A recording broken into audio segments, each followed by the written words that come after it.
So, hey, look at the picture. One, picture A and C is a picture of a person is bored.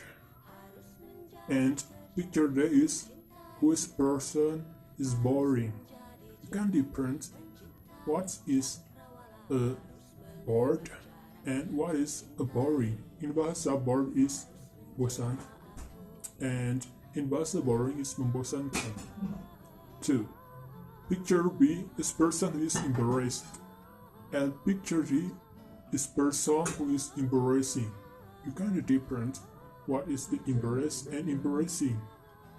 Embarrassed is malu in bahasa and embarrassing is memalukan in bahasa. So that is the best answer. So look at part B. Instruction are to choose the opposite words that have been bolded. First, I failed my first test. I was really disappointed or disappointing. The best answer is disappointed because disappointed in bahasa is kecewa and disappointing in bahasa is mengecewakan. So the sentence will be more coherent plus word disappointed. And number 2, it's embarrassing or embarrassing to admit I can do something that all my friends are able to do. So what did you say with 2 options? First is embarrass, the second is embarrassing. The best answer is embarrassing because the sentence will be more coherent plus word embrace. So you know in the first, embarrassed is malu, embarrassing is memalukan. So next, number 3. I had not been able to communicate. It's a frustrated on frustrating. Frustrated on or frustrating. So in bahasa frustrated is frustasi, but frustrating in bahasa is menyebalkan. The best answer is frustrating because the sentence will be coherent if you use words frustrating. So thank you. My name is Novita. I will explain about the number 5, section A. The question is, you're going to hear a psychologist talking about how to succeed at learning to do something new. Before you listen, match these phrasal verbs with their meanings. This is help to equation. The first question is, I want to take up scuba diving. The second question is, I'm going to give up learning Japanese. It's too difficult. The third question is, if I like this course, I'll carry on next year. Now, let's look at the answer choice. A is stop, abandon, B is continuous, and C is start something new. Okay, first we can see to the answer choice. First is stop and abandon. That is meaning berhenti or something unfinished. And B is continue, something to the back. Jadi mengulangi sesuatu. And then start something new, memulai sesuatu yang baru. The first question is, I want to take up scuba diving. In Indonesian language, is aku ingin memulai bermain scuba diving. So the answer this question is C, start something new. Jadi dia baru mau memulai bermain scuba diving. The second question is, I'm going to give up learning Japanese. It's too difficult. In Indonesian language is, aku ingin berhenti belajar bahasa Jepang karena itu sangat sulit.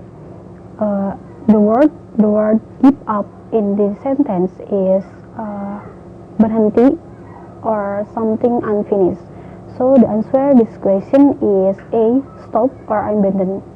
So the answer of this question is B, continue. The question is, if I like this course, I'll carry on next year. In Indonesian language is, jika aku menyukai kursus ini, aku akan mengulanginya di tahun berikutnya. Jadi seorangnya mau mengulang si kursusnya di tahun depan. This is meaning to continue. That's all for me. Thank you. 3.13.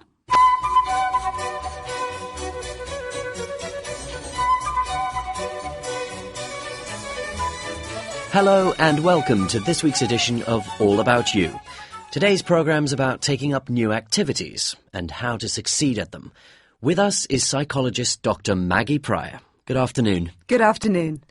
Dr. Pryor, what tips can you give our listeners who are thinking of learning to do something new? Well, first of all, I would say choose wisely. On the one hand, don't choose something completely unrealistic. For example, don't decide to take up sailing if you can't swim, or parachute jumping if you're afraid of heights. But, on the other hand, don't generalise and think that just because you aren't very good at one sport, you won't be able to do any sports at all. I mean, just because you were bad at gymnastics at school doesn't mean that you might not love playing tennis. So think positive. Definitely. And never think you'll be bad at something before you've even tried it. Okay, so let's imagine I've started to learn to play tennis and I'm finding it very hard work. Well, first, don't give up too quickly. Carry on for at least a few months. It often takes time to begin to enjoy learning something new. Another thing that can help, if you're having problems learning something, is to give it a break and then try again, perhaps a month or two later. But what if I carry on and I find I really, really don't have a talent for tennis? I think the important thing is not to be too ambitious. I mean, if you've never done much sport and you decide to learn to play tennis, don't expect to become the next Wimbledon champion. Just aim to enjoy what you're doing, not to be the best in the world at it. But if, even after all this, I still feel I'm not getting anywhere? Well, sometimes you do have to accept it and say, OK, this really isn't my thing, and you need to give it up. But why not try something else?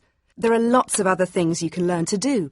But remember that if you take up an activity that you're really interested in, even if you aren't very good at it, you'll make new friends, because you'll be meeting other people who have similar interests to you. So it might be good for my love life. Exactly. Dr. Maggie Pryor, thank you very much. Okay, I'm Nisa. I will explain about listening 5.B. Read 7 tips and choose 5 things the psychology says. And now, listen to the program. Okay, now we have to choose 5 things the psychology says. The first, the psychology says, choose wisely. On one hand, don't choose something completely unrealistic. And it's same with point 1 is be realistic about what you choose. The second, the psychology says, don't generalize and think that just because you aren't very good at one sport, you won't be able to do any sport at all. And it's same with point 3 is don't think you'll be better at all sport just because you are not good at one. And third, the psychology says, never think you'll be better at something before you've even tried it. Don't give up too quickly. It's same with point 4 is don't give up an activity before you've given it a good chance. And 4, the psychology says, if you're learning something new, just aim to enjoy what you are doing, not to be the best in the world at it. And it's same with point 5 is if you're learning something new, don't think you're going to become the best in the world at it. And the last, the psychology says, if you take up an activity that you're really interested in, even if you aren't very good at it, you'll make new friends because you'll be meeting other people who have similar interests to you. And it's same with point 6 is always take up a new activity with a friend.